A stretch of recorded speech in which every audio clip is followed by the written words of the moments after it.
it seems like 4 wins kind of is like that hump you guys are trying to get over here. What is it like with this group of kids? What do you guys talk about in terms of taking that next step as a program?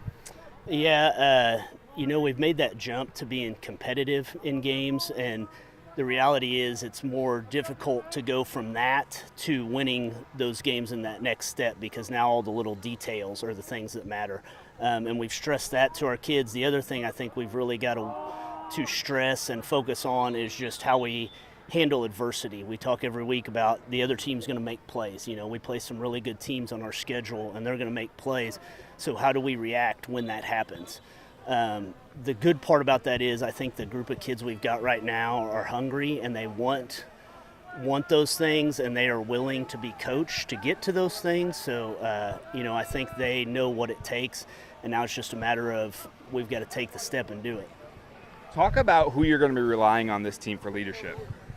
We got a pretty big group of seniors, and several of those guys have been starting for a couple of years. So, we hope they'll lead us. And then our junior class isn't real big, but all those guys play some pretty major parts and got a lot of playing time last year as sophomores. So with those 2 classes together, we hope that they'll kind of lead us both on the field and off the field. What is maybe your favorite thing about this team?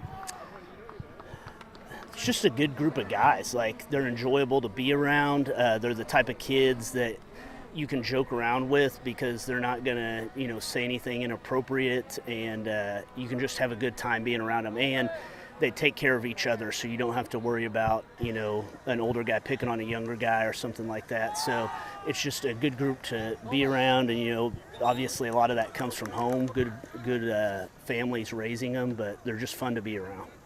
What would you say the team's identity is going to be? I didn't feel like we were as physical as we should have been last year, and so that's been a big focus for us this summer, that we want our identity to be a team that, regardless of what may happen scoreboard-wise, the other team knows when they come to play us, it's going to be a fight, and it's going to be rough, and we've been using the term intellectual brutality. We want to be smart, we want to think, because mentally you do have to focus, but we also want to be the aggressor and try to be physical in a game. Awesome. So, talk about some of the players last year that really led this team, but, this year you're expecting for even more things from.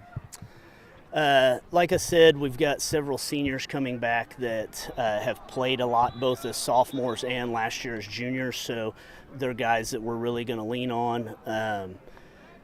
That's up front and in the backfield, and defensively, same thing. Some of them are D linemen, some of them are linebackers, DBs. But then, like I said, some of those juniors stepping into that role. And then we've got a few sophomores that may get on the field here and there on Friday nights. So all those guys together, I think it's hard to say this person is going to be the guy, because you never know what another team might do to take them away. But hopefully, if they all are doing their job and all getting better throughout the season, when a defense does try to take away one guy, it opens things up for some other ones.